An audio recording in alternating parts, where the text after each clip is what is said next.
Hallelujah. Hallelujah. Hallelujah. Ẹ jẹ́ ká gbé Jésù ga láàárọ̀ yìí. Ẹ ká yìn fún oore ọ̀fẹ́ tó fún wa lẹ́ẹ̀kan sí. Ẹ ká sọ fún Jésù pé ó mà ṣe ń gbogbo ọ̀nà mi sẹ́. Ẹ ká dúpẹ́ tọkàntọkàn níwájú rẹ̀ sẹ́. Ọlọ́run mà ṣeun. Dúpẹ́. Bẹ́ẹ̀ kò fi ògo fún, bẹ́ẹ̀ kò fi gbogbo ọlá fún, bẹ́ẹ̀ kò fi gbogbo èèyàn fún gbogbo ọpẹ́. Dúpẹ́ lọ́wọ́ rẹ̀ fún oore tó ṣe nínú ayé rẹ̀ sẹ́. Bó o ṣe lórí ayé mi gbogbo. Ọlọ́run Ísírẹ́lì ó mà ṣe. Dúpẹ́ lọ́wọ́ rẹ̀ sẹ́. Dúpẹ́ lọ́wọ́ Ọlọ́run yìí. Ọba tí ò fi ọ́ sílẹ̀, ọba tí ò jújú tì ọ́. Ó bá dúpẹ́ lọ́wọ́ Ọlọ́run yìí, ọba tó tó bẹ́ẹ̀ tó ju bẹ́ẹ̀ lọ́sẹ̀. Jésù mà ṣeun.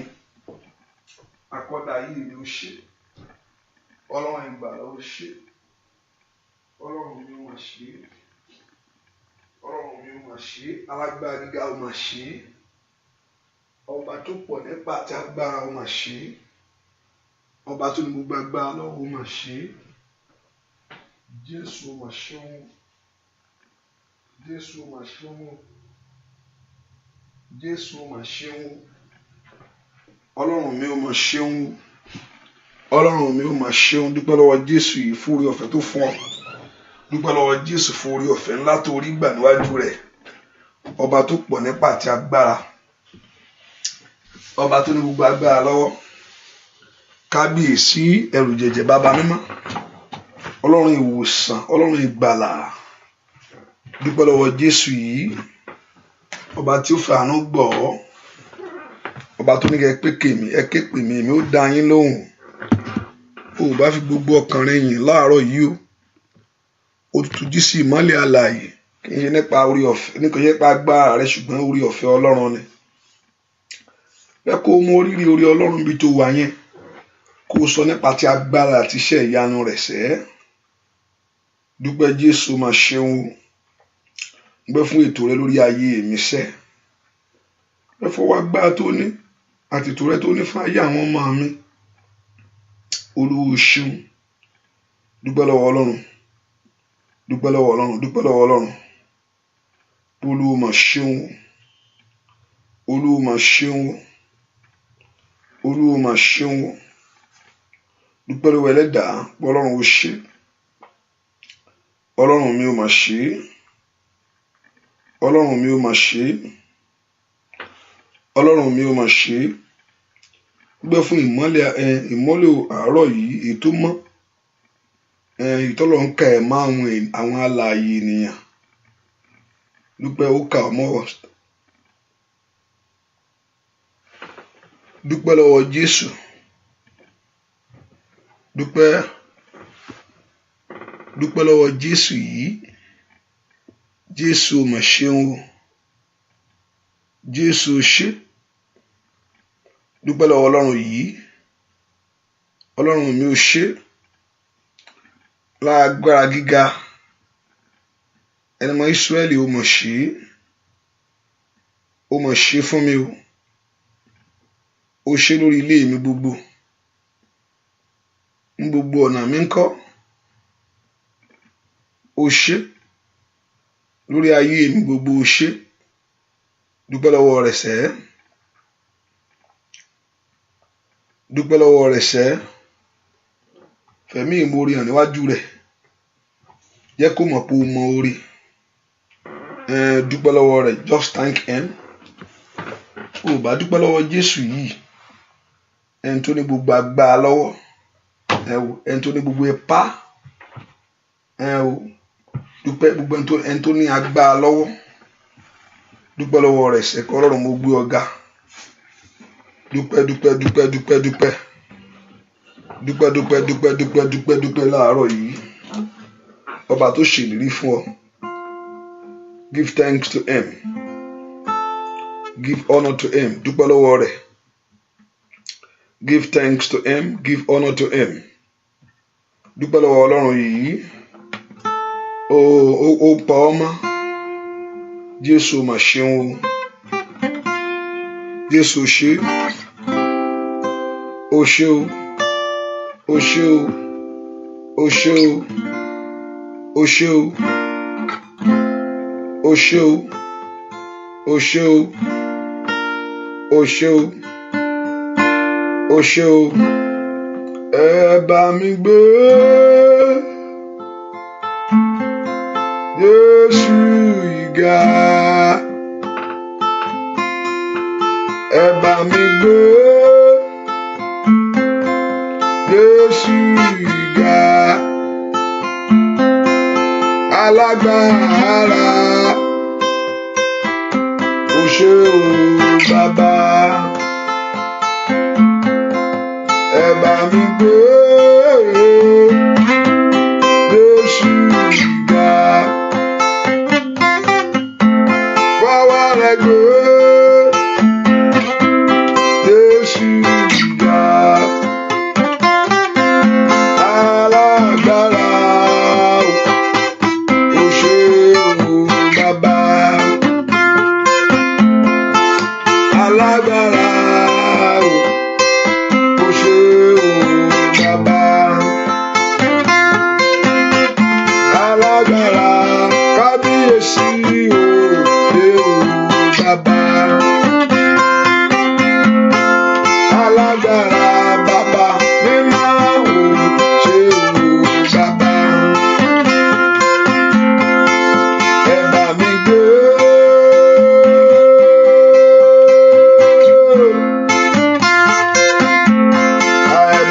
gbé sá Jésù ìga, alágbára bàbá, ó ṣé o bàbá. Alágbára, ó ṣé o bàbá. Bẹ́ẹ̀ sí yín, lift your voice and bless him. Gbéga sẹ́, Jésù ṣé o, Jésù ṣé o, Jésù ṣé o. Dúpẹ́ lọ́wọ́ Ọlọ́run, give thanks to him. Jésù ṣé o, mo yọ̀, Jésù mo máa dúpẹ́ o, mo yọ̀, Jésù ló ṣoore fún mi, mo yọ̀, Jésù mo máa dúpẹ́ o, mo yọ̀, Jésù ló ṣoore fún mi o. Dúpẹ́ lọ́wọ́ Ọlọ́run o, dúpẹ́ lọ́wọ́ Ọlọ́run o, dúpẹ́ lọ́wọ́ Ọlọ́run o.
Ó ṣé Ọlọ́run tó pọ̀ nípa ti agbára, fi gbogbo ògo fún, fi gbogbo ọlá fún. Lift your voice in praise to him. Jésù ó mà ṣe o, Jésù ó ṣé o. Dúpẹ́ lọ́wọ́ Ọlọ́run, ó ṣé o, ọba tó jẹ́ kó rí ìmọ́lẹ̀ alààyè, ọba tó pọ̀ ọmọ tọmọtọmọ tilétilé tẹbí tará, ò bá yìn iṣẹ́. Ó ṣé o ṣé o ṣé o ṣé o, ó ṣé o ṣé o, bàbá ó ṣé o, ọba ìgbàlà, bàbá ó ṣé o, ọba ìgbàlà. Dúpẹ́ lọ́wọ́ Ọlọ́run, dúpẹ́ lọ́wọ́ Ọlọ́run,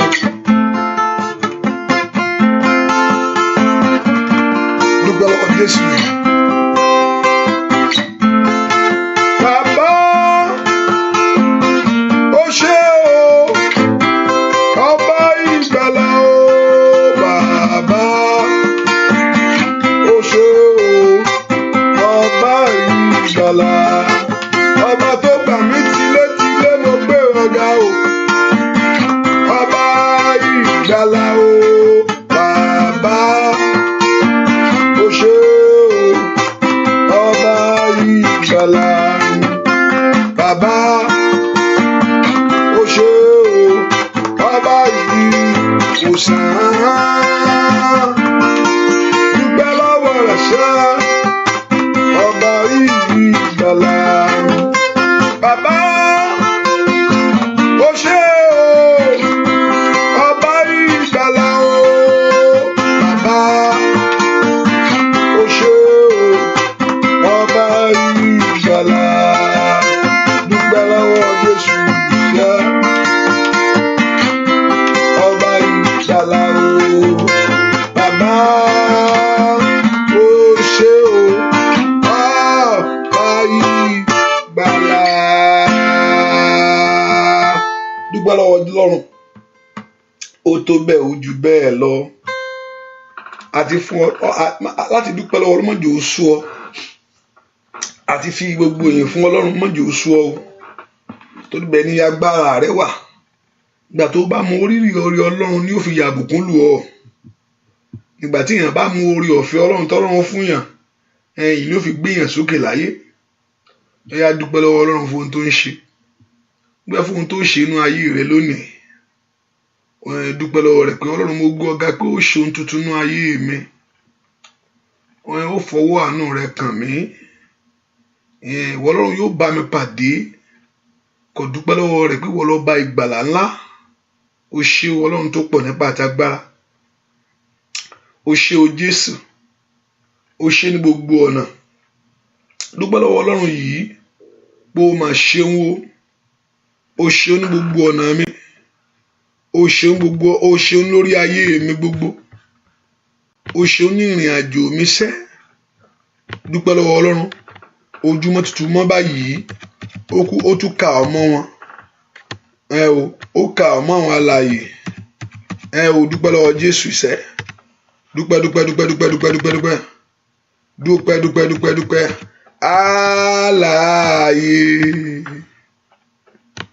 alààyè o, èmi alààyè ń ó máa yìn ọ́ o, oníbú ọrẹ. Dúpẹ́ lọ́wọ́ Jésù, dúpẹ́ lọ́wọ́ Ọlọ́run, dúpẹ́ lọ́wọ́ Ọlọ́run kó máa ṣe o. Alààyè, alààyè o, bàbá, èmi alààyè ni ó máa yìn ọ́ o, oníbú ọrẹ.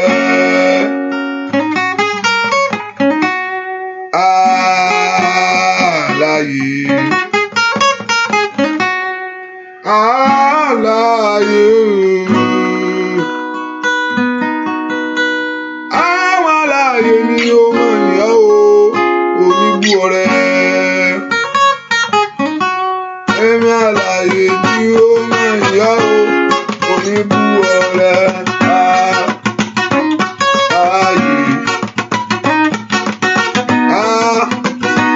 láyé o.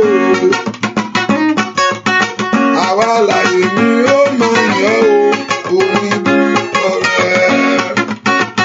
Káfárí sọ mi dọ̀tun. Gbogbo bànújẹ́ mi kú lọ. Gbogbo ìdílé ilé ìdúró. Káfárí sọ mi dọ̀tun. Ó sọ mi dọ̀tun. Káfárí sọ mi dọ̀tun. Gbogbo bànújẹ́ mi kú lọ. Gbogbo ìdílé ilé ìdúró. Káfárí sọ mi dọ̀tun. Káfárí sọ mi dọ̀tun. Gbogbo bànújẹ́ mi kú lọ. Gbogbo ìdílé ilé ìdúró. Káfárí sọ mi dọ̀tun. Ó sọ mi dọ̀tun. Káfárí sọ mi dọ̀tun. Gbogbo bànújẹ́ mi kú lọ. Bàbá. Gbogbo ìdílé ilé ìdúró. Káfárí sọ mi dọ̀tun. Dúpẹ́ lọ́wọ́ Ọlọ́run o. Káfárí sọ rẹ̀ dọ̀tun. Bànújẹ́ rẹ̀ ti kú lọ o. Gbogbo ìdílé ilé ìdúró. Káfárí sọ mi dọ̀tun. Ó sọ mi dọ̀tun. Káfárí sọ mi dọ̀tun. Bànújẹ́ mi ti kú lọ o. Gbogbo ìdílé ilé ìdúró. Káfárí sọ mi dọ̀tun. Káfárí sọ mi dọ̀tun. Bànújẹ́ mi ti kú lọ. Gbogbo ìdílé ilé ìdúró. Káfárí sọ mi dọ̀tun. Ó yá dúpẹ́ lọ́wọ́ ẹ̀ṣẹ̀. Káfárí sọ mi dọ̀tun. Gbogbo bànújẹ́ mi kú lọ. Gbogbo ìdílé ilé ìdúró. Káfárí sọ mi dọ̀tun. Káfárí sọ mi dọ̀tun. Bànújẹ́ mi ti kú lọ. Gbogbo ìdílé ilé ìdúró. Káfárí sọ mi dọ̀tun. Ó sọ mi dọ̀tun. Káfárí sọ mi dọ̀tun. Ó yá ó sọ rẹ̀ dọ̀tun. Káfárí sọ. Ó yá.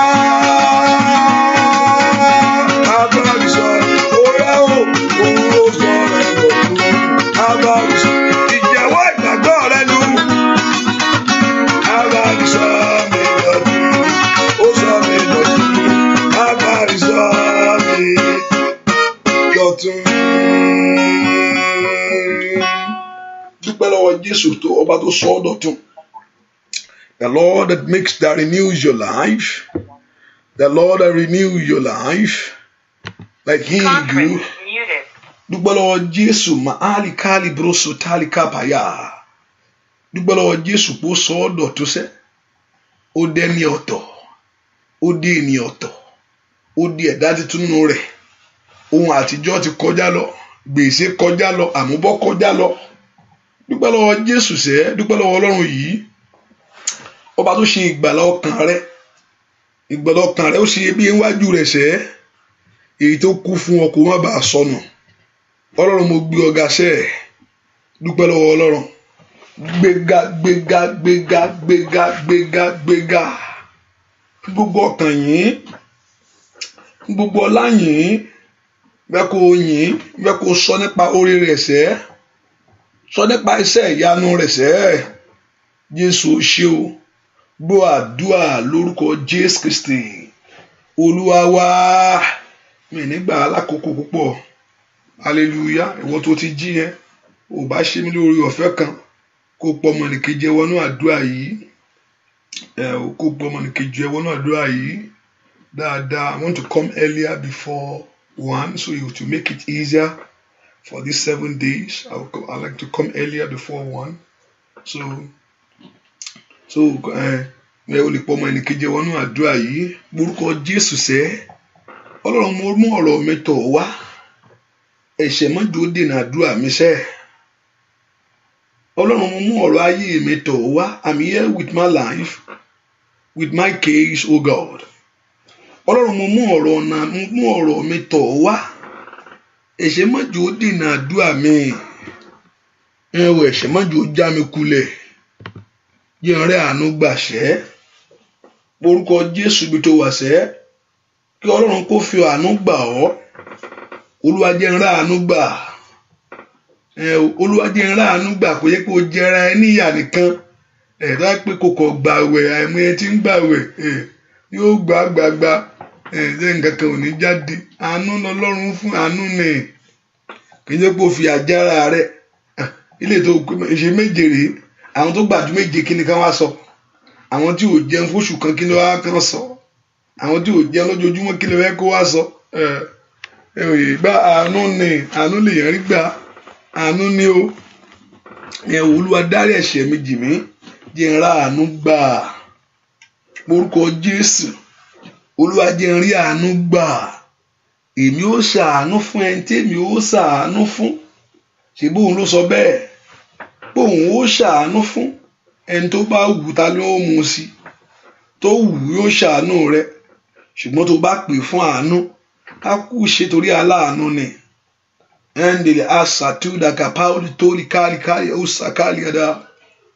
lọ́kọ́ kó fi àánú gbọ̀ ọ́ Olúwa fi àánú yanjú ọ̀rọ̀ ayé mi lónìí Olúwa fi àánú dá sí ọ̀rọ̀ mi Father have mercy on me Olúwa fi àánú yanjú ọ̀rọ̀ ayé mi Olúwa fi àánú dá sọ̀rọ̀ iṣẹ́ mi gbogbo kí ló ń bè lọ́wọ́ Ọlọ́run kí ló fẹ́ kí Ọlọ́run kó ṣe fún ọ kí ló fẹ́ kí Ọlọ́run kó dá sí kí ló fẹ́ kí Ọlọ́run kó gbà fún ọ kí ló fẹ́ kí Ọlọ́run kó dáwọ́lé kí ló fẹ́ kí Ọlọ́run kó yanjú fún ọ ẹ ò bá béèrè fún àánú rẹ ṣẹ́ àánú ni mò ń fẹ́ o Ọlọ́run àánú ni mò ń fẹ́ o àánú ni mò ń fẹ́ o Ọlọ́run àánú ni mò ń fẹ́ gbàdúrà sí lọ́wọ́ Ọlọ́run pé àánú ló ń fẹ́ pé àánú ló ń fẹ́ máa ìrà àtàlùdàgàbà orúkọ Jésù sẹ́ Olúwa jẹ́ kí n rí àánú rẹ gbà Olúwa fi àánú bẹ ayé mi wò Olúwa jẹ́ kí n rí àánú rẹ gbà Olúwa fi àánú yanjú ọ̀rọ̀ ayé mi Olúwa jẹ́ kí n rí àánú rẹ gbà Olúwa fi àánú rẹ gbé orí mi sókè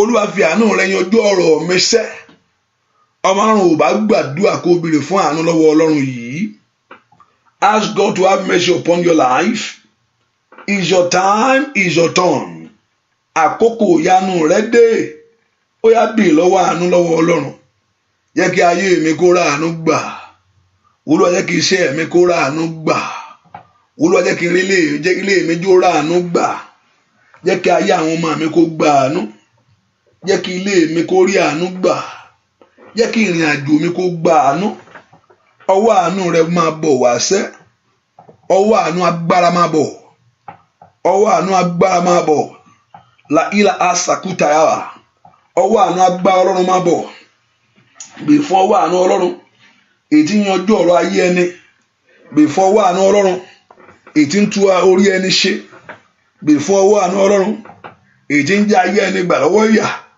gbè fún àánú Ọlọ́run ètí ń dá sí ọ̀rọ̀ ayé ẹni ò bá béèrè fún àánú ò bá béèrè fún àánú kò ní pé yẹn ti jì àpẹ́ pé ilé mọ́ ti jẹ́ kíní ìpẹ́ jù ó ti ń pẹ́ ó ti ń bà bọ̀ ẹ̀yẹ ìfilẹ̀ ẹjọ́ àánú ni ọ̀pọ̀lọpọ̀ ni yóò bẹ̀rẹ̀ ìyà yóò kú ń bẹ̀ ọ̀pọ̀lọpọ̀ ni yóò fi yà bẹ̀rẹ̀ inú ìyà náà ni ó parí sí mélòó ò bá béèrè fún àánú ṣùgbọ́n tó bá sátọ Ọlọ́run kò sẹ́ni tó tọ̀ wá fún àánú ètò ta wọ́n nù ó ní bó tilẹ̀ rí kò yọ ó ní kì yóò ta wọ́n nù béèrè fún ọwọ́ àánú sẹ́ ọwọ́ àánú Ọlọ́run yanjú ọ̀rọ̀ mi ọwọ́ àánú Ọlọ́run bá ayé mi pàdé la ilà apra usta ali cabra usta taliaba béèrè fún ọwọ́ àánú tí yanjú ọ̀rọ̀ ayé ẹni béèrè fún ọwọ́ àánú tí mú ayé ẹni ṣàṣeyọrí béèrè fún ọwọ́ àánú Ọlọ́run èyí tí ń gbé ayé ẹni sókè béèrè fún ọwọ́ àánú Ọlọ́run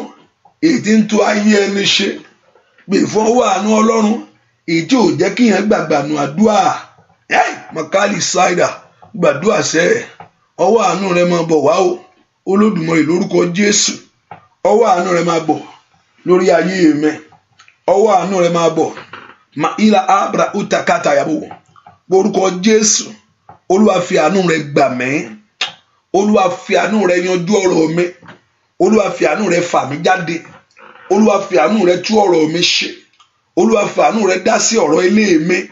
Fẹ́ gbàdúrà sẹ́ aláàánú ni ọ́. Aláàánú ni ọ́. Àánú rẹ má jò jìnnà sí mi. Olúwa jẹ́ kí àánú rẹ pàdé ayé mi lónìí. Nínú àdúrà yìí ni Eli kata yaba níndàrà uta kata yaba. Gbàdúrà kọ́lọ́run kó gbọ́ ohùn ẹkún rẹ sẹ́. Kọ́lọ́run kó gbọ́ igbe rẹ. Kó fi àánú bí ayé rẹ wò. Kọ́lọ́run kó gbọ́ igbe ẹkún rẹ. Hear your voice, hear your cry and have mercy on you. Kí o fi àánú pàdé ọ̀rọ̀ rẹ. Làtẹ́lì yaba. Ọlọ́run mo gbẹ́kẹ̀lé ọ. Mo wojú rẹ fún àánú. Ó yá. Borúkọ Jésù. Ọlọ́run mo wojú rẹ fún àánú. Borúkọ Jésù. Olúwa mo wojú rẹ fún àánú. Ọlọ́run mo wojú rẹ fún àánú. Borúkọ Jésù sẹ́. Olúwa mo wojú rẹ fún àánú. Sọ fún Ọlọ́run. Ọlọ́run mo wojú rẹ fún àánú. Borúkọ Jésù sẹ́. Olúwa mo wojú rẹ fún àánú. Lórí ọmọ mi. Lórí ìwé ìgbélú mi. Lórí ọ̀rọ̀ mi. Lórí iṣẹ́ mi. Nínú ilé mi. Ní ọ̀nà mi gbogbo. Nínú ìdáwọ́lé mi. Gbèrè fún àánú sẹ́. Olúwa jẹ́ kí n rá àánú gbà. Ìyà má jò jẹ mí o. Ìyà má jò jẹ mí o. Ìyà má jò jẹ mí. Gbàdúrà sẹ́. Kọ́lọ́run kó gbẹ̀ lọ́wọ́ òṣì. Kó gbẹ̀ lọ́wọ́ ẹ̀gàn. Orílẹ̀-èdè òkè ń gbà yàn kúrò. O bá gbé lu òyìnbó jù bẹ́ẹ̀ lọ. Ẹni tó mú yàjẹ yóò mú lójú dọ́sìnì. Angabawu shakata yaba. Motolike rabagu tayaba. Mosunde ketelibo. Andalabo takata yaba. Matudo kaba. Mo fẹ́ rí ọ o. Jésù mi máa bọ̀. Mo fẹ́ rí ọ o. Jésù mi máa bọ̀. A fẹ́ rí ọ ẹ̀mí mímọ́. Lórí iṣẹ́ wa. Kábíyèsí ńlá lọ́wọ́ agbára rẹ o, lọ́wọ́ ìṣẹ́gun rẹ o, ó tèkéde yàrá lọ́wọ́ agbára rẹ o, lọ́wọ́ ìṣẹ́gun rẹ o, ó yẹ ṣe ọkàn rẹ báyà lọ́wọ́ agbára rẹ o, lọ́wọ́ ìdáǹdè rẹ o, bàbá mímọ́. Ọwọ́ ìbùkún rẹ o, torí ayé àwọn èèyàn yìí, ọwọ́ agbára rẹ o, bàbá mímọ́. Àgbàyà kàtàyàwá. Ọwọ́ ìṣẹ́gun rẹ o, bàbá mímọ́. Ó yá já ìdíjẹ́, ó yá bàbá. Mo fẹ́ rí ọ o, Jésù mi máa bọ̀. Mo fẹ́ rí ọ o, ó yá Jésù mi máa bọ̀. Jésù mi máa bọ̀. Bàbá Jésù mi máa bọ̀. Ó yá sọ fún Ọlọ́run ṣá. Jésù mi máa bọ̀. Ó yá Jésù mi máa bọ̀. Ó yá Jésù mi máa. Ó yá yá Jésù mi máa. Lórí iṣẹ́ rẹ. Jésù mi máa bọ̀. Ó yá sẹ́. Jésù mi máa. Ó yá kó bẹ́ẹ̀ gbẹ́rù ayé rẹ.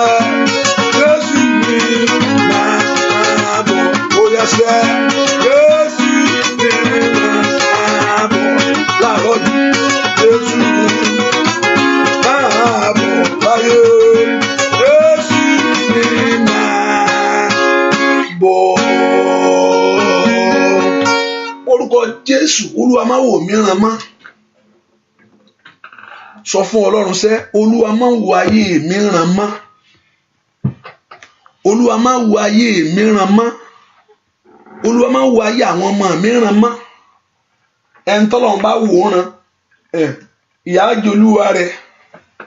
Àbí kọ́lọ́run kó gbà á ní. Olúwa má wò mí ràn mọ́.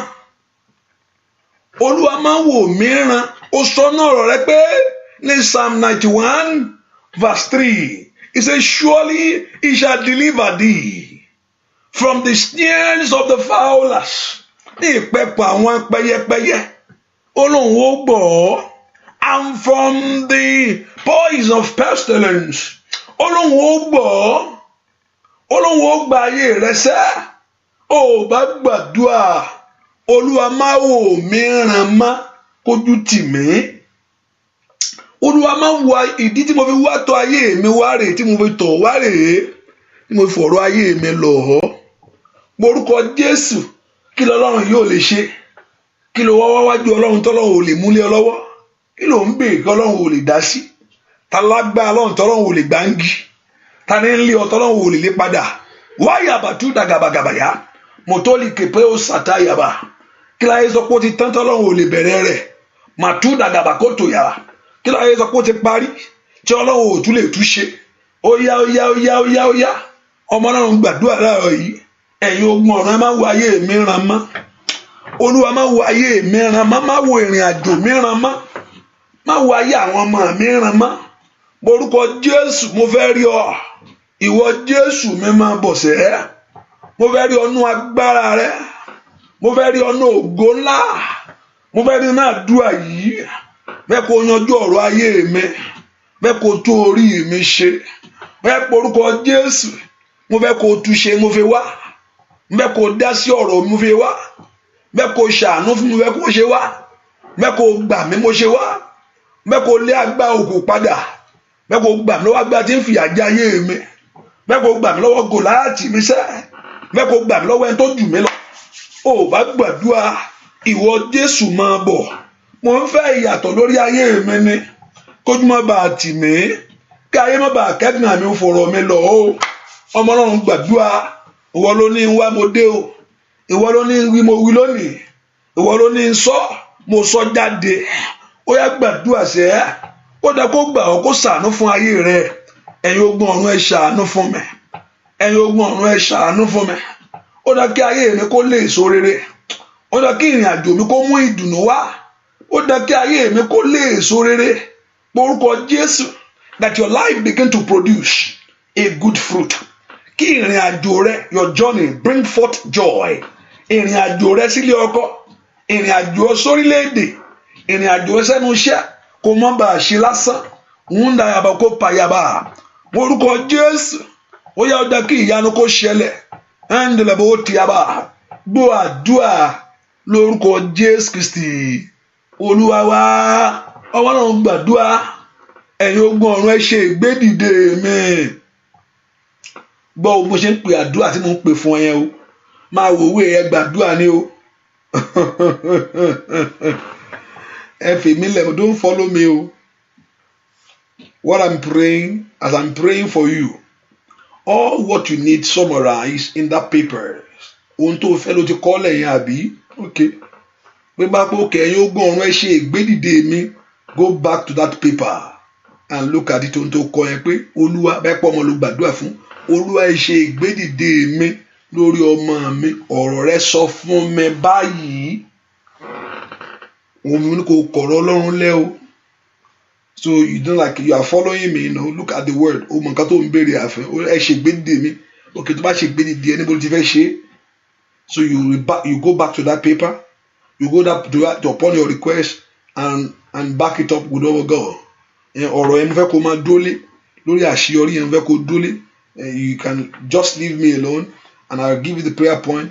You channel the prayer point back to your needs. You channel the prayer point back to yours. You channel the prayer back to your need. Orúkọ Jésù sẹ́, ẹ̀yin ogun ọ̀run, ẹ ṣe ìgbédìde ayé mi. Ìgbédìde rẹ kó o fi dọ́lọ́mọ. ìgbédìde kó fi di ọlọ́kọ, ìgbédìde kó fi di aláya, ìgbédìde kó fi níwèé ìgbélú, ìgbédìde kọkàn rẹ fi balẹ̀, ìgbédìde kó fi jéèyàn kó má jẹ kúrẹ̀tẹ̀, kó má di gbantú. Orúkọ Jésù sẹ́, ẹ̀yin ogun ọ̀run o, ẹ ṣe ìgbédìde ayé mi sẹ́, ẹ ṣe ìgbédìde ọ̀nà mi. Orúkọ Jésù, ẹ̀yin ogun ọ̀run ẹ ṣe ìgbédìde ayé mi. Kọ́lọ́run kó gbé ọ dìde, kọ́lọ́run kó gbogbo agbára tó gbé ayé rẹ gúnlẹ̀, gbogbo ipá tó gbé ayé mi gúnlẹ̀, gbogbo agbára tó gbé ayé àwọn ọmọ mi gúnlẹ̀, gbogbo agbára tó gbé ìrìn àjò mi gúnlẹ̀, tó fẹ́ kó rìn, tó fẹ́ kó rìn wọ́n bí ayọ̀ rẹ lọ, gbogbo ipá, gbogbo agbára òkùnkùn èyí tó gbé ìrìn àjò mi gúnlẹ̀, èyí tí ò jẹ́ kí ire kó fọhùn jáde. Orúkọ Jésù bí tó wà sẹ́, ẹ̀yin ogun ọ̀run o, ó yẹ ṣe ìgbédìde ayé mi lọ́wọ́lọ́wọ́. Ẹ gbé mi dìde, ẹ gbé mi dìde, ẹ gbé mi dìde. Orúkọ Jésù sẹ́, Ọlọ́run kó gbé ọ dìde, kó sọ ọ́ dẹni ìbùkún. Ọlọ́run kó gbé ọ dìde, kó tú orí rẹ ṣe. Ọlọ́run kó gbé ọ dìde, kó tú ayé rẹ ṣe. Ọlọ́run kó gbé ọ dìde. Ai, mọ̀káì pàwọ́lì sídà. Ọlọ́run kó gbé ọ dìde. Wàyábà ùtàyàbà, líkàlíyàbà ùsàtàyàbà. Ọlọ́run kó gbé ọ dìde ní orúkọ Jésù. Kó gbé ayé rẹ dìde. Ó wá gbà kó kàn ọ́. Ọlọ́run kó gbé ọ dìde. Ó di dandan ni o, ní orúkọ Jésù. Ìdáyé ni kò bá sí, ìdáyé ni kò lẹ̀ mọ́. Núdà àbàkáyàbà. Ó yá kọ́lọ́run kó gbé ọ dìde. Ẹ̀yin ogun ọ̀run ẹ ṣe ìgbédìde mi. Gbọ́ àdúà lórúkọ Jésù Kristi Olúwa wa. Gbọ́ àdúà lórúkọ Jésù Kristi Olúwa. Ẹranko tó bá ń dún nítorí tiẹ̀ tó bá ti dún, èyí tó ń ya ayé ẹ lẹ́nu, kò bá jẹ́ màlúù ni, kò bá jẹ́ ẹran ni, ohunkóhun tó bá jẹ́, tí ẹranko bá tó bá dún tí ń yọ ayé rẹ lẹ́nu, kí Ọlọ́run kó mú ẹ o, kí Ọlọ́run kó mú. Ewúrẹ́ ayé má jẹ mí ní ire o,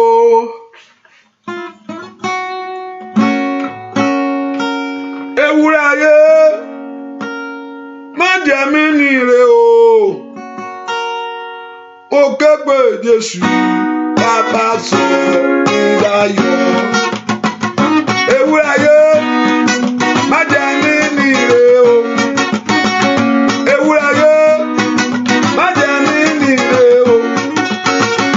Ó ké pè Jésù, bàbá sọ ìdáyọ̀. Ó ké pè Jésù, ó yẹ gbàdúrà. Ewúrẹ́ ayé má jẹ mí ní ire o, ewúrẹ́ ayé má jẹ mí ní ire o.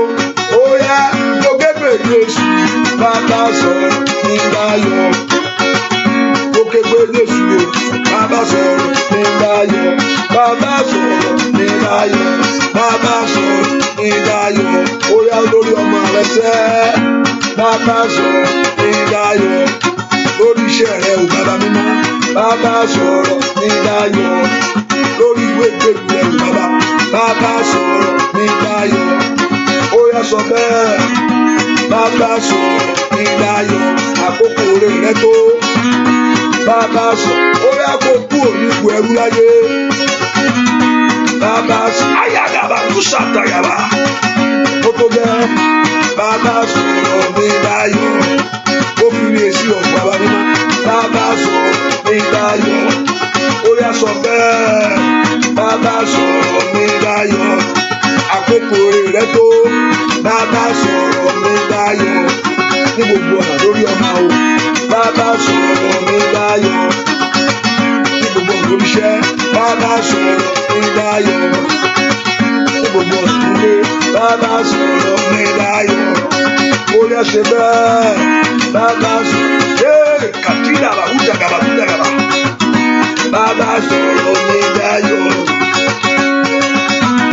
Bàbá sọ̀rọ̀ ìdáyọ̀. Gbogbo olókùn tí ló rí ayé rẹ̀, bàbá sọ̀rọ̀ ìdáyọ̀. Bàbá sọ̀rọ̀ ìdáyọ̀. Bàbá sọ̀rọ̀ ìdáyọ̀.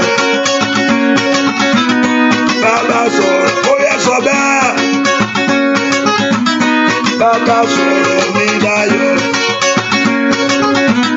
bàbá sọ̀rọ̀ mi dayọ̀, bàbá sọ̀rọ̀ ó yẹ sọ bẹ́ẹ̀, bàbá sọ̀rọ̀ mi dayọ̀, ó yẹ múra ṣiṣẹ́, bàbá sọ̀rọ̀ mi dayọ̀, bàbá sọ̀rọ̀ ó yẹ sọ bẹ́ẹ̀,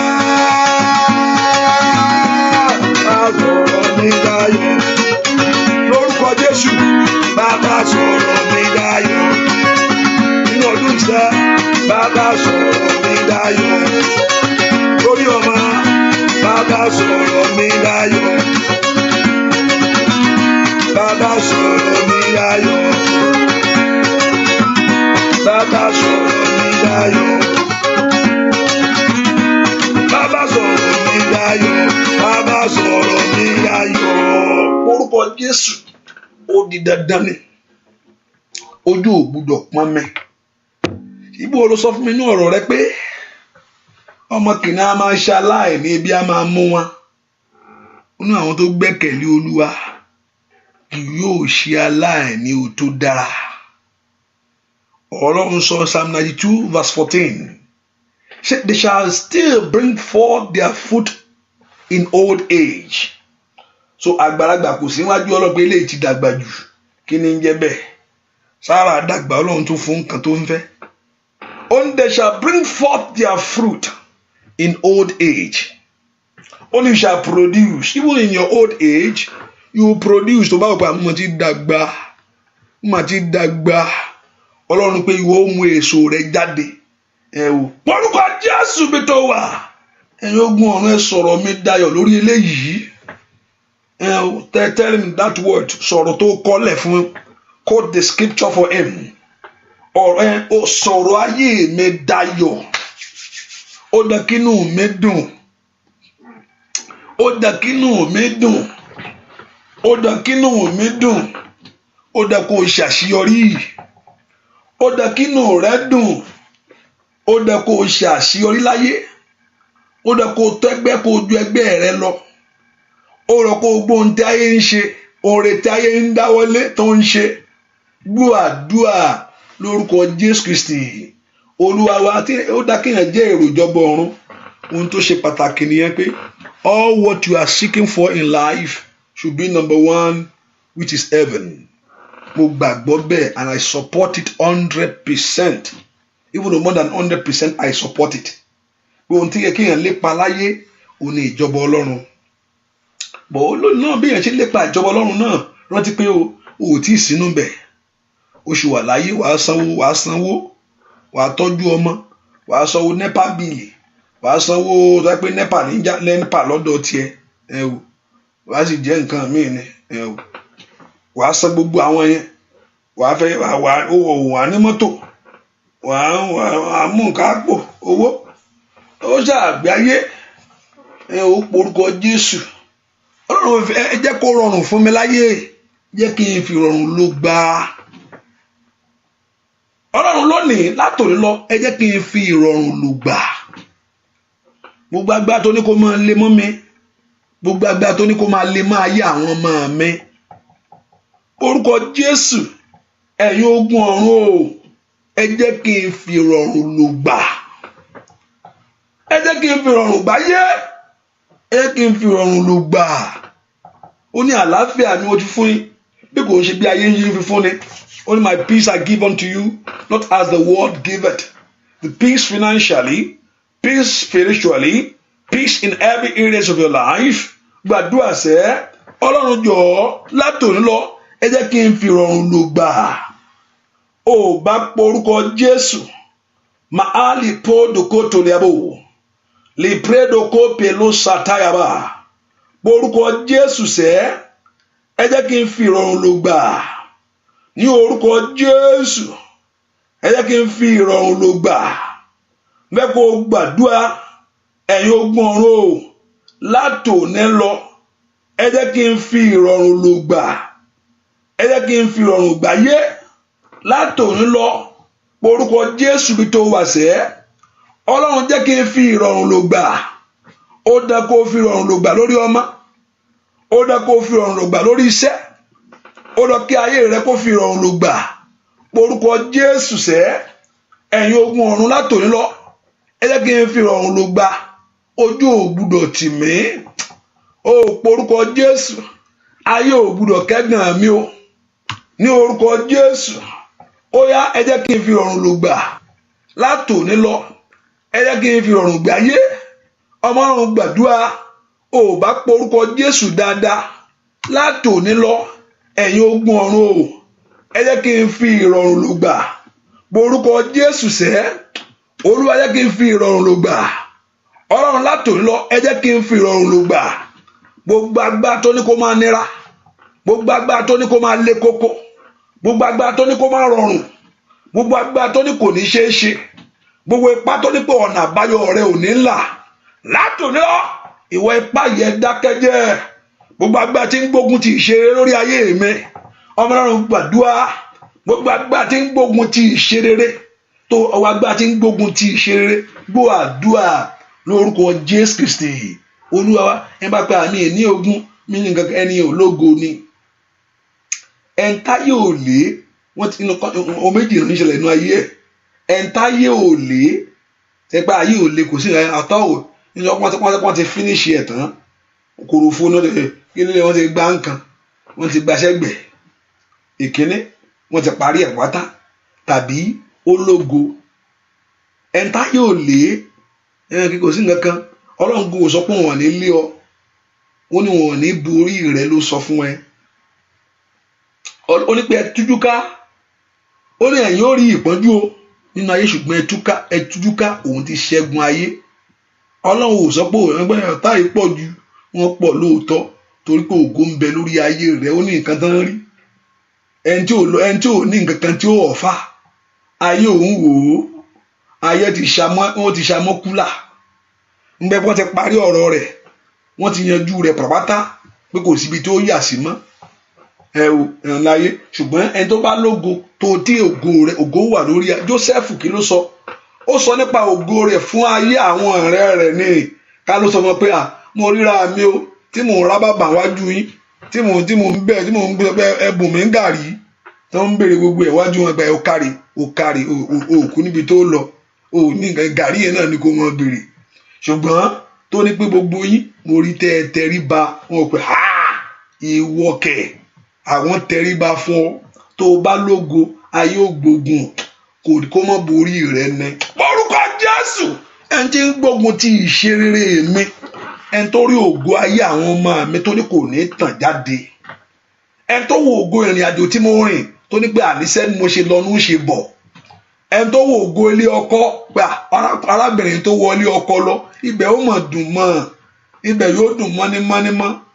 Arákùnrin ńkọ́ ètò kàwé yìí, yọ̀rùn ó mà wọnú ayé rẹ̀ lọ, ètò wá gbé ogun dìde. Orúkọ Jésù, ẹ̀yin ogun ọ̀run ẹ gbalagbà wọlé. Ẹni tí gbógun ti ìṣeré, ẹni tó gbógun ti àṣeyọrí, ẹni tó gbógun ti ìṣe lórí ayé mi o, ẹni tó gbógun ti àṣeyọrí lórí ọ̀nà mi, ẹ̀yin ogun ọ̀run ẹ dìde sí. Orúkọ Jésù, ẹ já ayé mi gbà lọ́wọ́ rẹ̀, ẹ gbà mí lọ́wọ́ ipá yìí, ẹ gbà mí lọ́wọ́ agbára yìí ní orúkọ Jésù. Màtẹ́tẹ̀tẹ̀lì kàtàyàbá mọ́tòlì prédokòtòlìyàbá, ó yá bá wí Olódùmarè, bá wí o. Orúkọ Jésù, kọ́lọ́run kó bá ogun náà wí, kọ́lọ́run kó bá ipá náà wí ní orúkọ Jésù. Ó yá ó yá ó yá ó yá ó yá ó yá ó yá ó yá ó yá ó yá. Wá fọ̀rọ̀ mi ṣèyanu o, bàbá wa fọ̀rọ̀ mi ṣèyanu. Fẹ́ kó ṣí ọkàn rẹ payá. Wá fọ̀rọ̀ mi ṣèyanu, wá fọ̀rọ̀ mi ṣèyanu. Lórúkọ Jésù Kristi, láàrin ẹbí, agbára Jésù Kristi ṣẹ,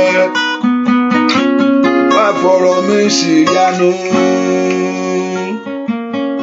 Gbogbo ohun tá a sọ pé ò lè rí mọ́ yẹn, pé kò gbàgbé ẹ̀, tán bá ń pin kò lè kàn ẹ́. Gbogbo ohun tá a sọ pé kò ní ṣe tó ti sọ pé wọ́n fẹ́ yẹn, tán ní kò ní tẹ̀ lọ́wọ́ yẹn, wọ́n ṣáà má ti dákẹ́ níwájú Ọlọ́run, gba Ọlọ́run mú dáadáa. Bó ní wọ́n fọ̀rọ̀ mi ṣe yanu o, bó ti fi tí ó jẹ́ fi ṣe, wọ́n fọ̀rọ̀ mi ṣe yanu. Tọ́lọ́run bá dó tì ọ́, even though you are passing through things in life, even when you are passing through things, even when God is with you, you will see His presence and you see His glory.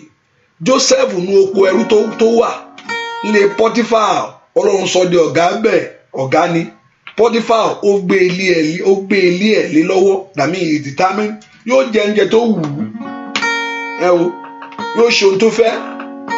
Bó rẹ pé Sátánì sọ pé àníṣe o tún ń ṣe ohun tó fẹ́ ń bí, ẹ o Sátánì ogun tí ó dẹ̀yìn lọ́wọ́ rẹ ní o, ogun tó bọ́ jáde, ogun tó tún bá jáde tó tún wọnú arábìnrin yẹn, ẹ o ó tún jẹ nǹkan tó wù ú, ó tún control bí ẹni tó yẹ kó ṣámọ́kúlà, ẹ o ó tún jẹ nǹkan tó wù ú, ó tún wọnú arábìnrin lára yẹn, ṣùgbọ́n ó tún tì sínú túbú, ogun yẹn tún wọnú túbú lọ, ẹ o ogun yẹn wọnú túbú, gbàgbọ́ tó ní túbú torí pé Ọlọ́run wà pẹ̀lú ẹ̀, God was with him.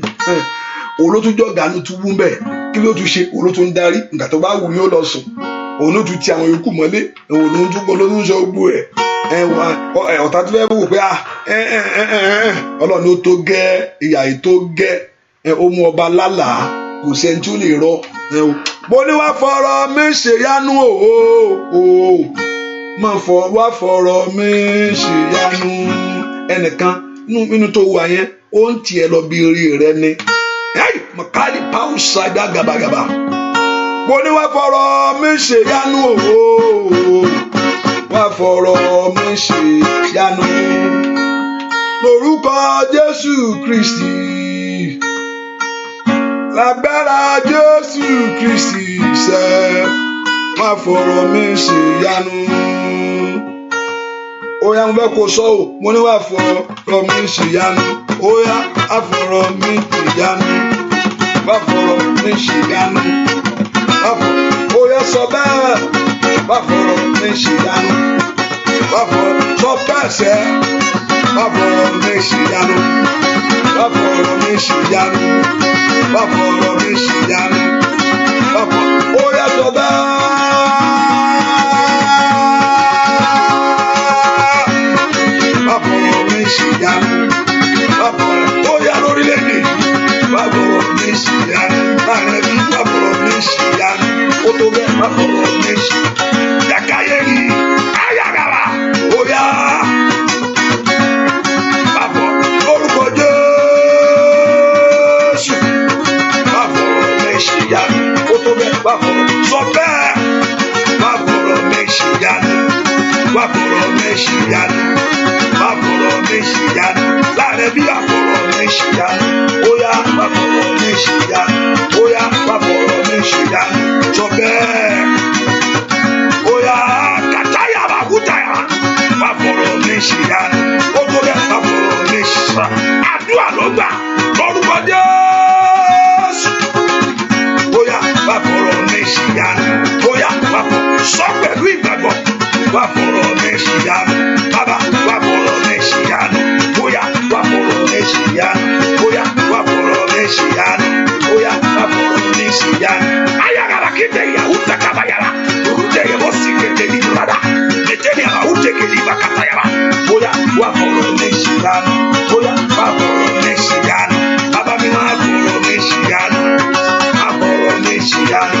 Oya kade yebo kopa. Oya wá fọ̀rọ̀ mi ṣèyanu. Wá fọ̀rọ̀ mi ṣèyanu. Wá fọ̀rọ̀ mi ṣèyanu. Wá fọ̀rọ̀ oya bẹ̀rẹ̀. Wá fọ̀rọ̀ mi ṣèyanu. Oya wá fọ̀rọ̀ mi ṣèyanu. Oya bẹ̀rẹ̀. Agagalaka. Oya sitati lebo tute lebo. Wakirati lo sutagaba.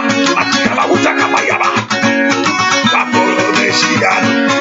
Wá fọ̀rọ̀ mi ìgbọ́. Wá fọ̀rọ̀ mi ṣèyanu. Oya wá fọ̀rọ̀. Oya majosu ẹ ìtìyanu. Majosu ẹ ìtìyanu. Yẹ́sù. Wá fọ̀rọ̀ mi ṣèyanu. Ó tó bẹ́ẹ̀ wá fọ̀rọ̀ mi ṣèyanu. Ó bẹ́ẹ̀ kẹ̀lé wa.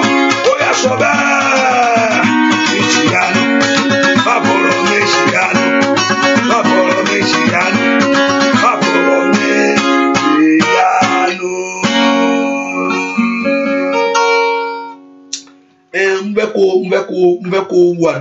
share prayer. I want you to send that prayer as a message to your friends and your family. Which is very important to do. Send it as a message or you share it. You have to do that. Hallelujah. Why you have to do that? You are here, you have to do it. Because the command to preach the gospel. Ẹnìkan bá ṣe kọrin mórí ilé, àpèjúwe ilé ni. Ilé yẹn dàbí pé uncompleted building ni. Ilé wọ́n rẹ̀, ṣùgbọ́n wọ́n kún. Wọ́n rẹ̀, wọ́n ibẹ̀ pé ilé tó tà pé tí ò tí parí ni. Olúwa sọ pé ayé ẹnìkan nìyẹn. Ṣùgbọ́n òun ó parí rẹ̀. Wọ́n tí ayé rẹ̀ dúdẹ pé ó kọ̀ dúró bẹ́ẹ̀ lóòótọ́ ilé ni. Ó dẹ̀pọ̀ ọ̀kún kò dà. Bẹ́ẹ̀ pé nǹkan tí ò tí parí. Ọlọ́run yóò ṣe ìparí rẹ̀ fún ọ. Bẹ́ẹ̀ pé nǹkan tí ò tí parí. Gbogbo tó ò tí parí lórí ayé rẹ̀ sẹ́. Ohun tó yẹ kó ti parí tí ò tí parí. Ibi tó yẹ kó ti dé tó ò tí mọ̀nà débẹ̀. Ọ̀pọ̀lọpọ̀ ó yẹ kó ti débò mí. Ọ̀nà tó máa fi débẹ̀ yẹn kan tí mọ̀. Ibi tó yẹ kó ti dé tó ò tí mọ̀nà débẹ̀. Ẹnìkan ni ibi tó yẹ kó ti dé ọ̀nà àti wá débẹ̀ gan ò tí mọ̀. Báwo ló fẹ́ débẹ̀? Báyìí pọ̀ ọ̀nà tó máa gbà débẹ̀ gan ò tí mọ̀ bó ṣe débẹ̀. Ṣùgbọ́n Ọlọ́run ọ̀nà àbáyọ. Wáyà power decider. Ọlọ́run ọ̀nà àbáyọ. Ní orúkọ Jésù ti Násárẹ́tì. Ọlọ́run ọ̀nà àbáyọ. Ọlọ́run ọ̀nà àbáyọ fún ayé ènìyàn láyé. Ó yá lórúkọ Jésù kó là fún ọ. Ọ̀nà tó fi débi ire rẹ. Ọ̀nà tó fi débi àṣeyọrí rẹ. Ọ̀nà tó fi débi ìgbéga rẹ láyé. Ọ̀nà tí ìyàtọ̀ yóò fi dé bá ayé rẹ. Ọ̀nà tó ògo yóò fi tàn. Ọ̀nà tí ẹwà rẹ yóò fi bú jáde. Ọ̀nà tí ọlá Ọlọ́run yóò ṣe fara lára rẹ. Ní orúkọ Jésù. Ní orúkọ Jésù. Ní orúkọ Jésù. Ọ̀nà náà kọ́ lọ́run kó là. Bẹ́ẹ̀ ni ó sì rí. Jésù Kristi Olúwa wa, mo gbọ́ ohùn ní etí mi. Ó ní ẹ̀gún tí ń bẹ ní ara mi. Olúwa fàyọ. Ẹnìkan gbàdúrà sọ fún Ọlọ́run, ẹ̀gún tí ń bẹ ní ara mi. Mi ní ègún o. Ẹ̀gún, the thorns in your body. Ẹ̀gún tí ń bẹ ní ara mi. Ohun tí mo gbọ́ nìyẹn. Olúwa fàyọ. Olúwa fà á. Ẹ̀gún tí ń bẹ ní ara mi sẹ́. Olúwa fàyọ. Ẹ̀gún tí ń bẹ ní ara mi. Ẹ̀gún tí ń bẹ ní ara rẹ. Olúwa fàyọ. Tí ẹ̀gún bá wà láàyàn is a pain. Tí ẹ̀gún bá nǹkan tó bá gún èèyàn tàbí tó wà láàyàn is a pain. Orúkọ Jésù Olúwa fàyọ. Olúwa fàyọ. Olúwa fàyọ. Olúwa fàyọ. Olúwa fàyọ. Olúwa fàyọ. Ẹ̀gún tó ń bẹ lórí iṣẹ́. Olúwa fàyọ. Ètíjọ́ tí ò jẹ́ kí ọ̀nà ńlá. Ẹ̀gún tí ń bẹ lórí àjò tó rìn. Ẹ̀gún tí ń bẹ ní ara mi. Ẹ̀mí má fàyọ fún mi. Ìyẹn ká gbàdúrà yẹn dáadáa. Ogun ṣẹ́ nìyẹn. Gbàdúrà yẹn dáadáa. Ogun ṣẹ́ nìyẹn. Ẹ̀gún tí ń bẹ ní ara mi. Ẹ̀mí mímọ́ ó yá fàyọ. Orúkọ Jésù. Ẹ̀gún tí ń bẹ lórí iṣẹ́ mi. Ẹ̀mí má fàyọ. Orúkọ Jésù kọ́lọ́run kó fàyọ. Olùwòsàn òde ọ̀run o. Ṣiṣẹ́ ìwòsàn. Olùtísílẹ̀ òde ọ̀run o. Ó yá tíṣẹ́ ìtúsílẹ̀. Ẹ̀gún tí ń bẹ ní ara mi. Èyí tí ò jẹ́ ọlọ́mọ bí. Ẹ̀gún tí ń bẹ ní ìrìn àjò rẹ̀. Tí ò jẹ́ kí ìyanu ṣẹlẹ̀. Ẹ̀gún tí ń bẹ ní ọ̀nà rẹ̀. Ẹ̀gún tí ń bẹ lórí iṣẹ́ rẹ̀ sẹ́. Ludagala utayabo. Liga ila usakayabo. Levredo kapile eka. Landonde toratidaga. Oya fayo. Mesude ketekebo. Mateke teketega. Ole predo kotoyaba. Matuto tolia. Masete tetelebo. Oya. Bua dua. Lórúkọ Jésù Kristi. Olúwa wa. Mo ní gbé wọn dé ó bá gbé wọn dé kíákíá. Oya máa múra sí o. Gbé wọn dé ó bá bàbá gbé wọn dì kíákíá. Bóyá bàbá gbé wọn dì kíákíá. Ọ̀tá ilé bàbá gbé wọn dì kíákíá. Ọ̀tá òde bàbá gbé wọn dì kíákíá. Ọ̀tá tó bá gbé bàbá gbé wọn dì kíákíá. Báwo ẹnì kankan lọ́kùnrin rẹ bàbá gbé wọn dì kíákíá. Bóyá fi jà fún Ọlọ́run bàbá gbé wọn dì kíákíá. Bàbá gbé wọn dì kíákíá. Káyàbá bóyá gbàdúrà bàbá gbé wọn dì kíákíá. Óyá bàbá gbé ọ̀tá rẹ̀ ṣe ẹ̀ndẹ̀ bó ṣíte bó ti gà wá. Bàbá gbé wọn dì kíákíá. Gbé wọn dì o bàbá gbé wọn dì kíákíá. Kọ́lọ́run kó gbàgbà lọ́wọ́ wọn.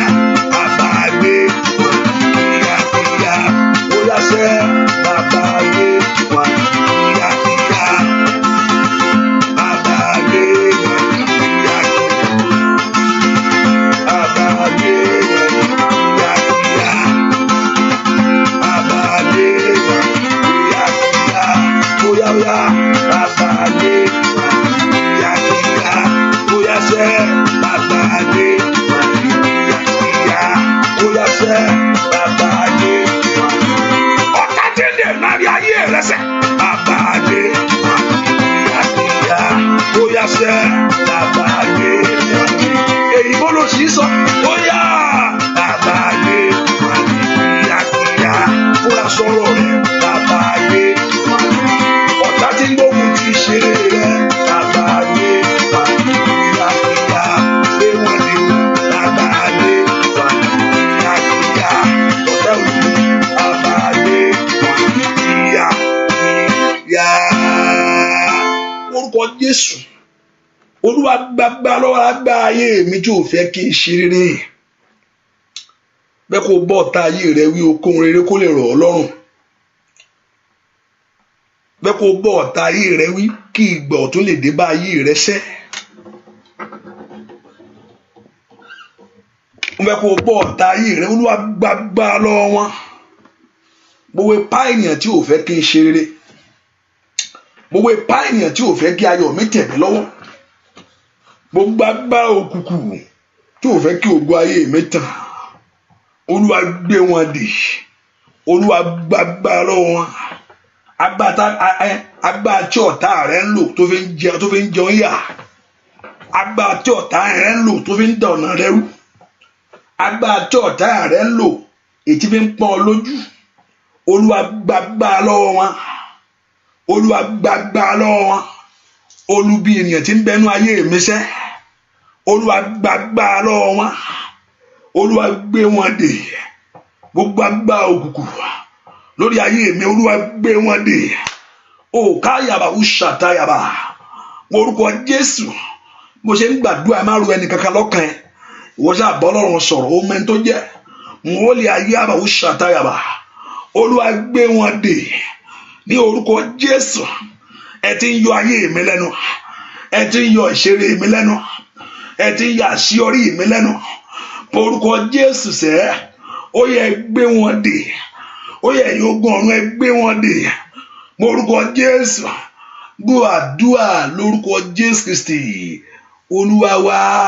Ẹnikẹ́ni tó jókòó sórí ilé ayé mi tó ní pé àbí tí ò bá kúrò ń bẹ́ ò lè rí mú. Mo ń sọ̀rọ̀ fún ẹnìkan nìyẹn o. Mo dẹ̀ ń sọ̀rọ̀ lórí ohun tí mò ń wò yìí ni. Ẹni tó jókòó lórí ayé rẹ tí ò bá dìde ò lè rí mú. Tó bá wà kan tẹ́nìkan bá jo fi sábẹ́ tó jókòó lé. Tó yẹ pé ìyẹn ka nǹkan tó yẹ sí nídìí yẹn. Ìyẹn á máa po yìí bí iṣẹ́ abábà ni. Yóò máa po yìí. Ẹni tó jókòó lérí ayé mi tó ní tí ò bá dìde tí mi ràn lè rí mú. Ẹ má gbé dìde pẹ̀lú náà. Olúwa gbé dìde lónìí. Ẹni tó jókòó lórí ayé ayọ̀ mi èyí tí ò bá dìde tí mi lè rí kíní mú. Ìgbà tí Hẹ́rọ́dù tó lé Jésù o bóyá jẹ́ Ọlọ́run tó wọ́n gbé sá o.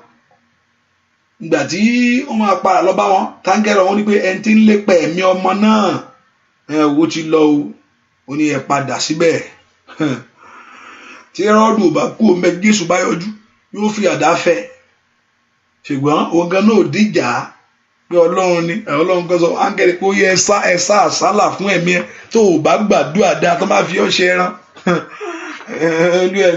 olú ẹ ló jẹ̀bi o orúkọ Jésù ẹni tí tó sọ pé tí ò bá dìde tí yẹn lè rí kíní yẹn mú tó sì kọ̀ tí ò fẹ́ dìde ẹ̀yin ogun ọ̀run ẹ ṣí ń dì í ó yẹ ẹgbẹ́ kó wájú ọ̀nà fún mi ẹni tó jókòó lórí ayé àwọn ọmọ rẹ tí ò bá dìde tó ò ní rí kíní yẹn gbà ọ̀pọ̀lọpọ̀ ti bá òkùnkùn múlẹ̀ ọ̀pọ̀lọpọ̀ ti májẹ̀mú múlẹ̀ pé kéèyàn kó fò kó nìṣó pé báwọn ṣe wà kò sí nǹkan tẹ́lẹ̀ lómi ó ṣe tí ò sì mú rárá kò lè ṣe o mọ́mọ́ díjà ẹ̀rọ o mọ́mọ́ díjà o máa pé ààrẹ tó o bá rí nǹkan kan tó ní agbára kan ò sí ibì kankan agbára Jésù kò ju agbára wọn lọ ni orúkọ Jésù ẹ̀yin ogun ọ̀run ẹ gbé dìde fún mi ó yẹ gbé dìde ẹni tó ní òwò ní dìde tó ní òwò tó lòwò dìde lórí ayé mi ire tó fẹ́ mú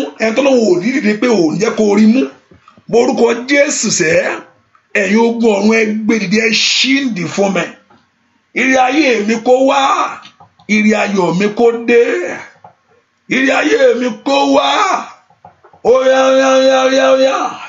ire ayé mi kó nande ó ṣàtàyàbá kó dé gbọ́ àdúrà lórúkọ Jésù Kristi Olúwa wa. Make sure you press the button, press like, press love. Make sure you do something. London people, Nigerian people, make sure you do something this morning. Hallelujah. Wọ́n tó ń gbọ́ mi bí tó wá ti ń gbọ́ mi yẹn mo fẹ́ kó o ṣe kankan. Hallelujah. Text as a message to your friend, call your friend, do something in this prayer because yóò ràn wọ́n lọ́wọ́. Orúkọ Jésù sẹ́ ó di dandan kó ṣe fún mi. Ó dẹ kó ṣe ó dẹ kó ṣe ó dẹ kó ṣe ó dẹ kó ṣe ó dẹ ṣe ìyá òyà mi mo sáré tọ̀ Jésù wá o ìyá òyà mi o mo ti tọ́ mọ́ ìgbàlà àmúbá òyà mi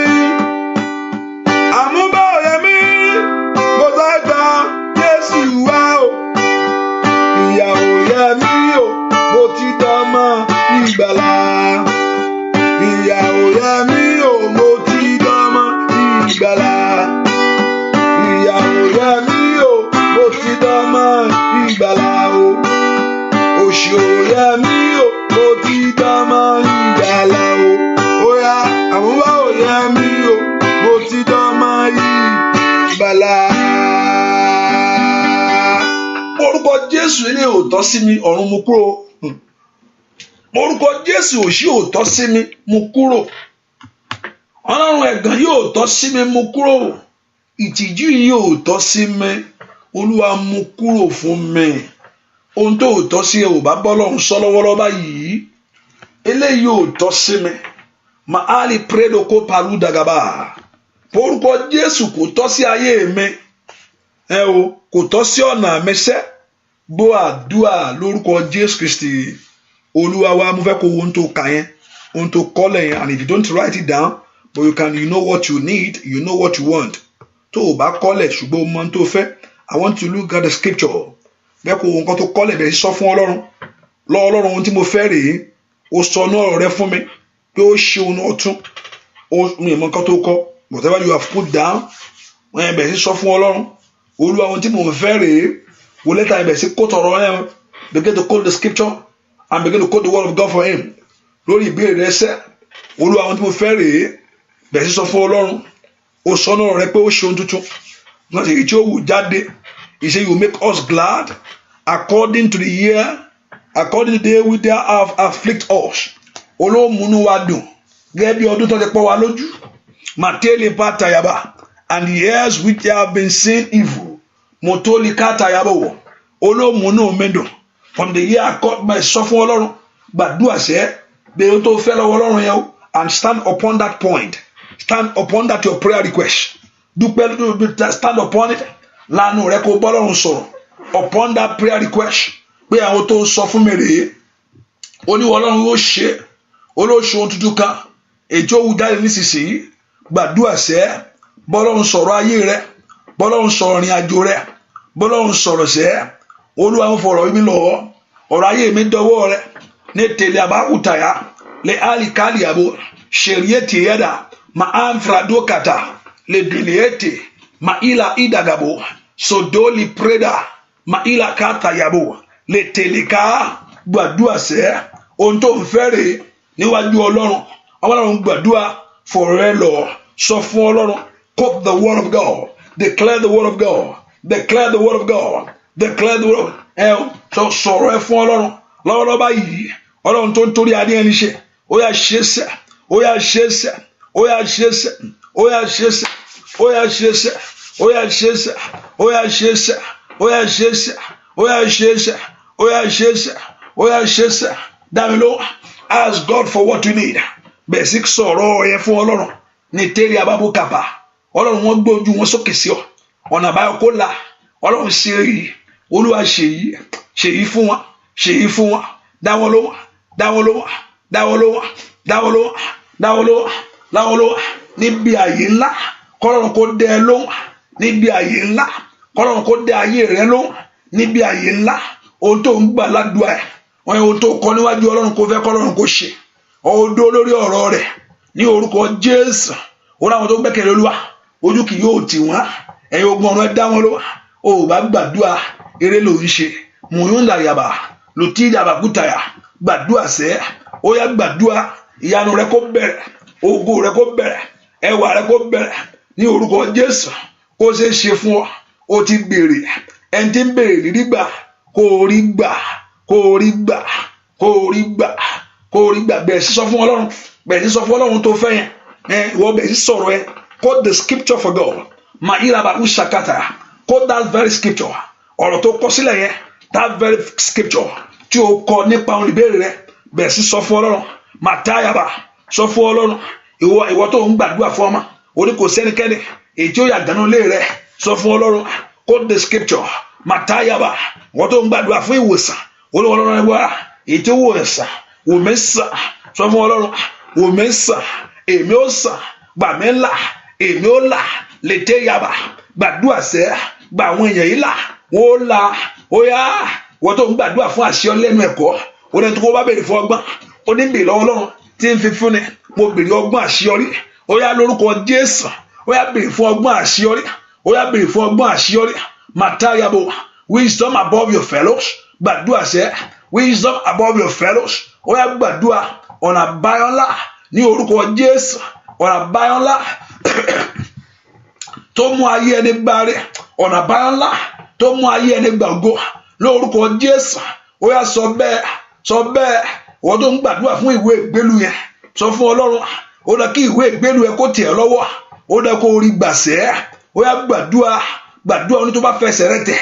Olóhùn ó gbà fún ọ ní ìníní. Ó màkàyà bàkòtà. Olúwa lẹ́dùkún rẹ̀. Ayé àwọn tó tẹ̀dó sínú rẹ̀ sẹ́. Ìwé ìgbélu yẹn kó dá kó tẹ̀ ọ́ lọ́wọ́. Ní orúkọ Jésù. Ìwé ìgbélu yẹn ó dá kó tẹ̀ ọ́ lọ́wọ́. Ó yá kọ́lọ́run kó mú lẹ́tà ayọ̀ fún ọ. Ìwọ tó ń béèrè fún yẹn. Ó yá kó rí gbà. Ó yá kó rí gbà. Ó yá kó rí gbà. Ó yá kó rí gbà. Ó yá kó rí gbà. Ó yá ìwọ tó kọ́lọ́run kó bò ọ́ láṣìírí. Ẹnìkan. Mo ní kọ́lọ́run kó bò ọ́ láṣìírí. Ní orúkọ Jésù. Mo ní kọ́lọ́run kó bò ọ́ láṣìírí. Ó yá ó yá ó yá. Ẹni tó sọ pé ikú yájẹ̀ sí ń lọ. Má bẹ̀rù kò yí ẹnìkan òun wà náà àdúrà yìí. Òun ṣé kò dá kéèyàn kú báyìí kéèyàn ju kéèyàn wà láàyè fún ìtìjú. Ẹnìkan ohun tó ń sọ nìyẹn o. Mò ń sọ nǹkan tó ń sọ fún ẹnìyẹn wọ́n dẹ̀ mọ̀ kí òun bá sọ̀rọ̀. Ikú ò yájẹ̀ sí ń lọ gbà tọ́lọ́run bá dá sọ̀rọ̀ rẹ̀. Ọlọ́run kọ́lọ́run wá gbèjẹ́. Ó fògo mú ayé ẹ̀. Orúkọ Jésù sẹ́. Ó yá ṣe kankan. Ṣe kankan. Ṣe kankan. Ṣe kankan. Kóòtù ọ̀rọ̀ Ọlọ́run yẹn sẹ́. Màtárí abó sàtà. Kóòtù ọ̀rọ̀ yẹn sẹ́. Ní orúkọ Jésù. Màtídà bàkótàyà. 1 Corinthians chapter 13 verse 6. Latali abo. Matulaba. Your word tells me that you, God Almighty, that you are the one that bringeth increase. Matali abatiyaba. Isaiah chapter 18, verse 19.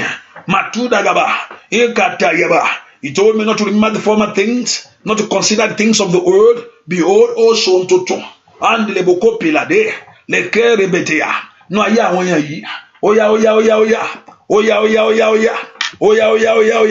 Entim bere riba. Ma for ara shere. Mon ma for ara shere. Ma for ontim tinti ke obo shere wo. Iwo ni ko mo gba. Motoli aba. Iyanu re ko bere.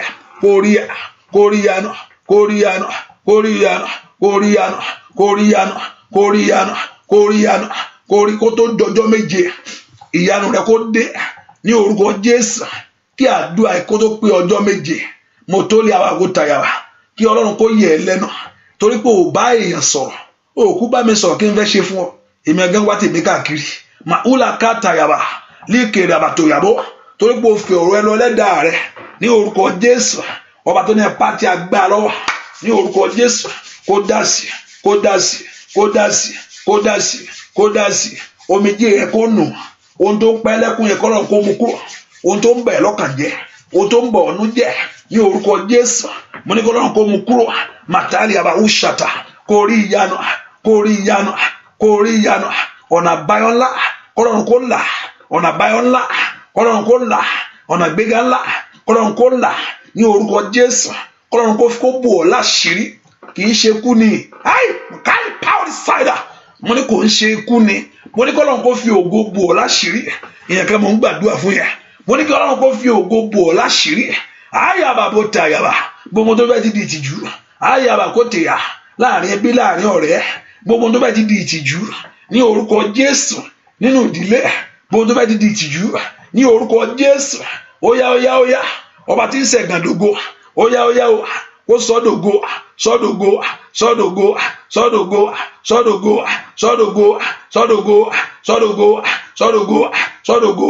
ní orúkọ Jésù ọba tí yí ipò padà fún èèyàn láyé ètí ń sèyàn lórí rẹ̀ lówó tó bèrè sẹ́ kó rí ìyanu rẹ̀ kó dé ògo rẹ̀ fara ìyanu rẹ̀ kó dé kó ògo rẹ̀ fara ìyanu rẹ̀ kó dé kó ògo rẹ̀ fara ìyanu rẹ̀ kó dé kó ògo rẹ̀ kó fara let your glory be revealed ma ali abawusha ohun tó kọ́ ládùúà níwájú Ọlọ́run àdúrà rẹ̀ kó gbà kó rí ìyanu yìí kí ló béèrè kí ló béèrè níwájú Ọlọ́run tí Ọlọ́run ò lè múlẹ̀ lọ́wọ́ ó yá kó rí gbà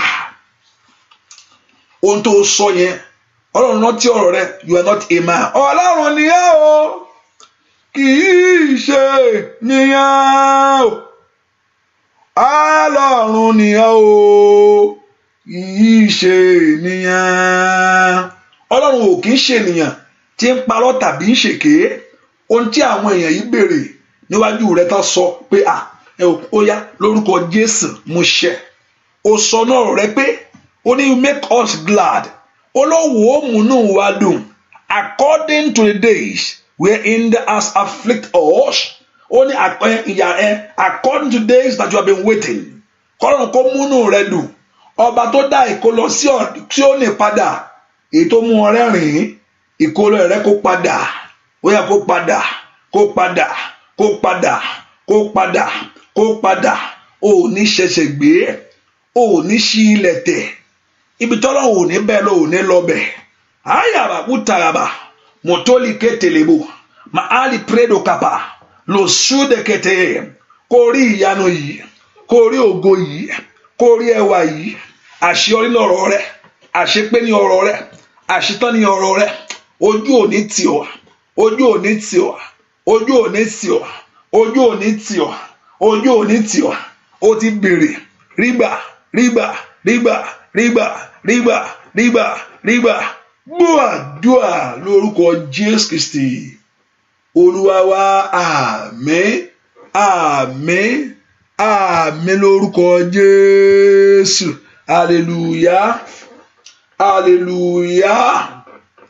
hallelujah má ní ìgbàgbọ́ pé àdúrà yẹn you stand upon the word of God on these 5 days, on these 7 days of prayer point and your word. If you are joining for us today, this is the first day. I want to go and get a scripture for it. and you are starting, it's going to work on it very well. Look at that. You quote the word of God. And you begin to tell God of that what you have asked him. Yóò ṣe. Nínú àdúrà yìí, ọ̀rọ̀ yóò ní ìyànjú. Ó rí tí ẹ ṣe. Remember the prayer continue by 11, which is your time, which is 6 o'clock my time. Àdúrà yìí tẹ̀síwájú ní 11. We are coming back 11. We are coming back by 12. I'm not saying your own 12. I'm saying my own 12 o'clock. My 12, which is going to be around your 5 o'clock. I mean, those in London, or it'll be 6 o'clock in Nigeria. We are coming by 12. And also we are coming back by 3. And we are coming back by 5. And 5. And also we are coming back by 9, which is going to be your 2. I'm saying it my own time. So I know that Lord Jehovah God will help us. And also by God's grace, I will begin to have section with us by God's grace. Call me, I want to one more. Padimla go by and then walk your prayer point, so I can be able to. And also by God's grace, I was thinking maybe tomorrow, if it's Tuesday, I'll open the line just to agree with you. Upon that your prayer point. I know everyone wants to call, but don't worry, if you can't get in, you just put it the next time. Mo pé Ọlọ́run Ísírẹ́lì yóò ṣe tiẹ̀ láṣepé o. Bẹ́ẹ̀ ni yóò sì rí. Bó ṣe ń jáde yẹn, kó jáde sọ́wọ́ ire, kó ní jáde sọ́wọ́ ibi. Ojú ò ní tì ọ́. Ọ̀rọ̀ tó sọ wájú Ọlọ́run pé àwọn Ọlọ́run. He said, let the beauty of the Lord our God be upon us. Establish the work of the hands upon us. Yea, the work of the hand, establish it. Kí Ọlọ́run kó establish it. Bẹ́ẹ̀ ni ó sì rí. Jésù Kristi Olúwa wa. Ẹnìkan sọ pé, are we fasting today? No. I want you to drink milk. No, we are fasting. Oh my God. Yes, we are fasting for 7 days. We are fasting today. God bless you. We are fasting, man. We are fasting. It's 7 days fasting and prayer. So we are fasting today. Ọlọ́run á ràn án lọ́wọ́. Ọlọ́run á bùkún rẹ o. Ìyanu á ṣẹlẹ̀. So, and also one thing that you have to do, please make sure you call somebody in.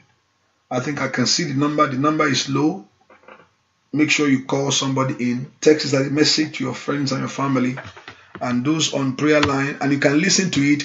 So all those sections, quickly let me just tell you, all those sections of that prayer that I've mentioned, I probably don't show up on YouTube, but mostly I show up on Facebook, whether the audio part or so. If you don't see me, make sure you download the Showers of Blessing.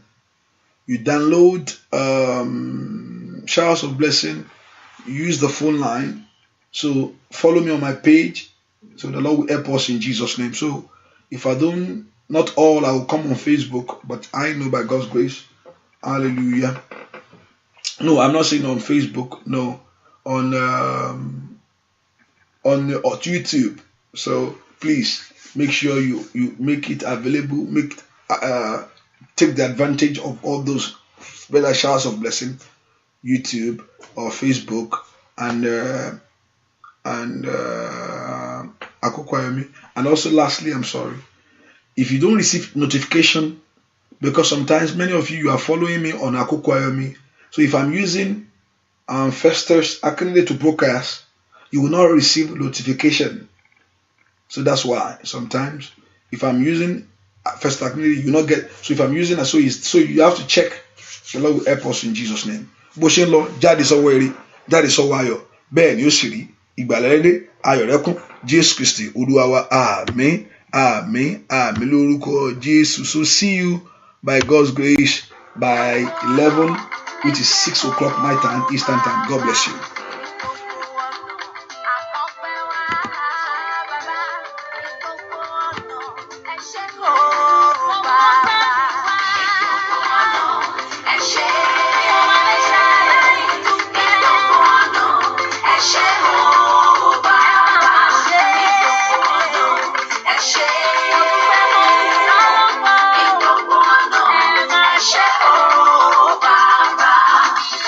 mọ́nu o, adúpẹ́.